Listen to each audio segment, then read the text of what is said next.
Hello rail fans, and welcome to our fourth and most likely last update video on the derailment and crash that occurred last Saturday, about 7 days ago now.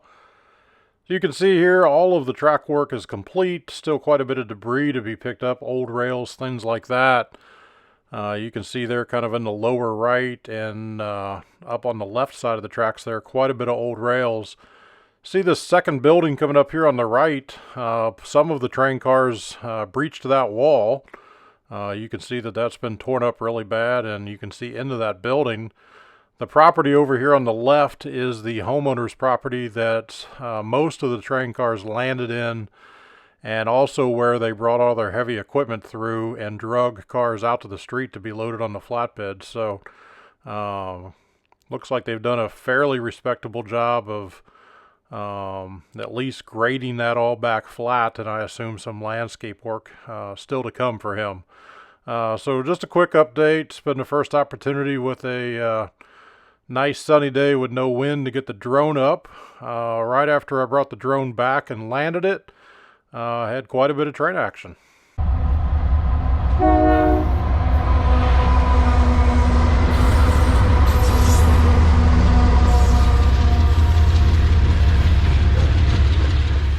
And this first train up is K972. This is a fully loaded ethanol train headed from Proviso, Illinois down to Burkeville, Alabama. It is a UP contracted route, and as you can see here, they left the UP power on when it was handed over to CSX. So on this particular morning, I stayed at the tracks for about 2 hours and was able to catch 5 trains in addition to that drone footage I took. So for those of you who've been watching these videos from outside the Nashville area, this kind of gives you an indication of why this is such a popular area. Saturday mornings, Sunday mornings, if you get out early enough, and this is at about 7:30, 8 o'clock in the morning, a lot of saturation of sun, and so that makes it hard on nice sunny days from the east. But you get a lot of action and a lot of variety. So we're going to, like I said, get 5 trains here. We're going to get an ethanol. We're going to have an auto rack train. We're going to have a local that I've actually never caught before, and so that was kind of a nice surprise this morning. And then a couple manifest trains to close it out. Middle of the day, typically, the 4 hotshot intermodals, QO25, 26, 28, and 29 will be running through the area, and so a lot of the other traffic is held so that they can move through. And then again, late in the day, the action picks up again. I've had days where I've caught 20 trains sitting out at the tracks for 7 or 8 hours, and then there obviously are slower days than that, but a great spot to catch all the action. This particular path through the cemetery here is part of about a 4-mile stretch of tracks where the Henderson and mainline subdivisions from the north converge and then head into the Nashville terminal. And this is before they get to the Radnor cutoff, where some of the manifest trains cut off and go directly into the yard.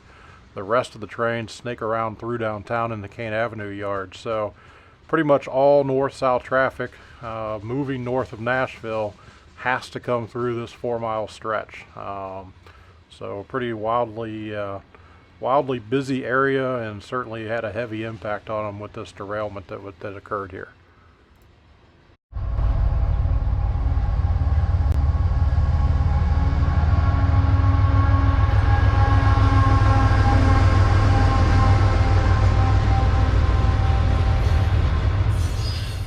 And second up for the morning here, we've got Q225. Q225 is a auto rack train that moves from Osborne Yard in Louisville, Kentucky, down to Boyles Yard in Birmingham, Alabama. This is a train that was just recently thrown back up on the board. Had not run through much of the last year due to the coronavirus and some of the auto plant shutdowns and slowdowns. This was, what little auto rack traffic had occurred was either latched on to intermodal combo trains or run as part of manifest trains. So kind of nice to get this one back on the board. and have a few extra trains moving through the area on a daily basis.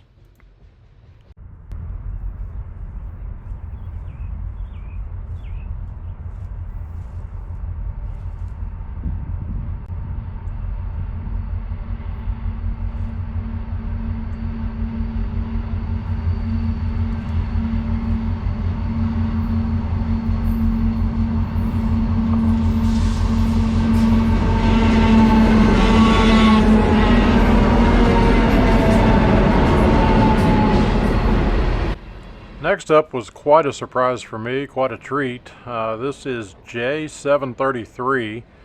It is a daily train that works from Caskey Yard up in Hopkinsville, Kentucky, down to Radnor Yard in Nashville, Tennessee, and back. I have never caught this train before. It normally runs in the overnight hours. Occasionally it has come out on Saturday mornings, but I've just not been in the area to see it when that's happened. Had a pretty interesting radio conversation overheard between dispatch and the crew on this train. Seems that this train for most of the past week has been having trouble running out of hours and clogging up the system somewhere on the south end of the Henderson subdivision. And so they expressed some animation back and forth about their ability to make it back to Caskey Yard on this day, but at the end of the day, it sounded like they were going to be able to do that, and so he let them move on. Up front were 3 rebuilt SD40-3s, so those are always nice to see. While this is a local job, it's really running about 68.5 miles each way back and forth up through the terminal and then on to the Henderson subdivision, so quite a bit of road action that this set is getting. Those numbers up front were 4286, 4071, and 4073. Not a lot of information out on the internet about them, but from what I have been able to gather, it appears that they were kind of a combo set of either Clinchfield Railroad or L&N Railroad locomotives originally. So right after they move north through Amkey and out of the way, Q512 is going to make an appearance next, coming north out of Radnor Yard. Q512 will wind up going all the way to Avon, Indiana. It's a daily manifest train, and then we're going to catch its counterpart right after it passes us. So got a couple more nice manifest trains to come here, so keep watching.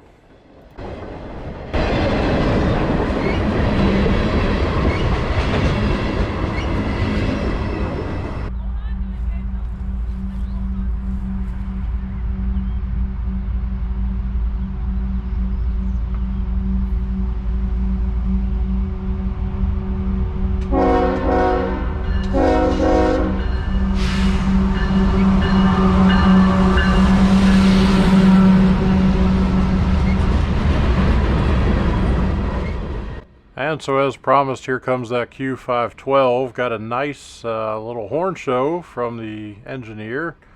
Wish that had been for our benefit, but it wasn't for me or for the viewers. There was a family that had just stopped. Father and his very young child were up sitting just to the south of me here outside the frame, and the child was vigorously waving at the engineer, so got a nice little horn show out of that that we're able to do. Really do, it's one of the things I've really enjoyed since I've been out rail fanning, is seeing the interaction between children and the train crews. Train crews, from what I have seen, always go out of the way to make a little kid feel pretty special about the experience they get out sitting next to the rails and watching a train go by. So always appreciate that. Good on this crew.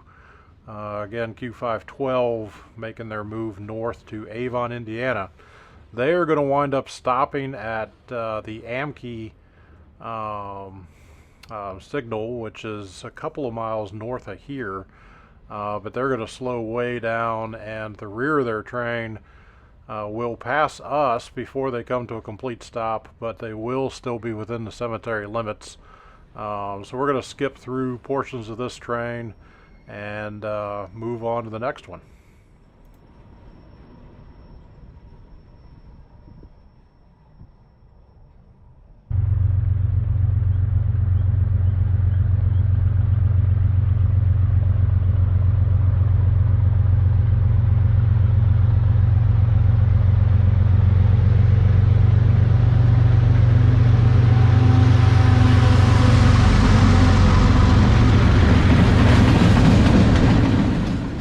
And last up here we have Q513, which is the counterpart to 512. This train moves south on a daily basis from Avon, Indiana down to Radnor Yard here in Nashville, Tennessee.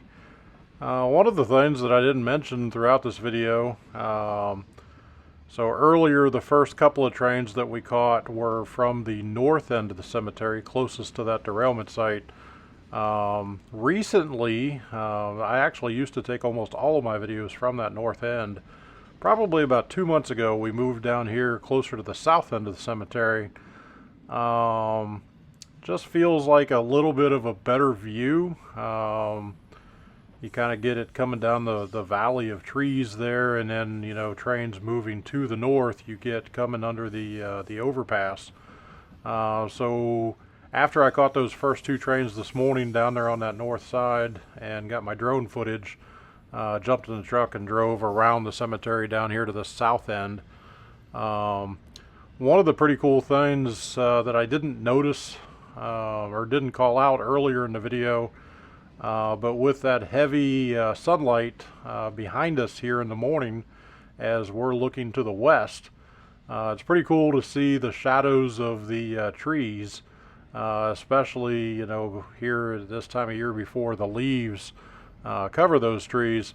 Pretty cool to see that outline on all the train cars.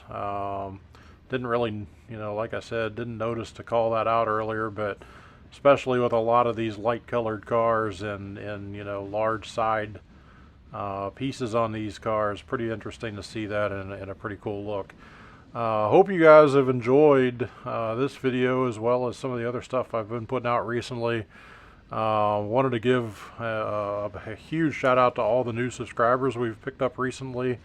Really hope that we can meet what you guys are looking for. Appreciate that you've taken the time to subscribe, and hope that we can give you some content that will make you feel like it was worth it to do so. So really appreciate that. Hope you guys have enjoyed all of these updates, and we'll continue to make as many videos as we can and post as often as we possibly can. So I'll let the rest of this train roll by before we get to the little closing on these videos. So hope you enjoy this, and we will see you next time.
Thanks for watching this video. I really hope you enjoyed it. If you did, click on the thumbs up below to give us a like.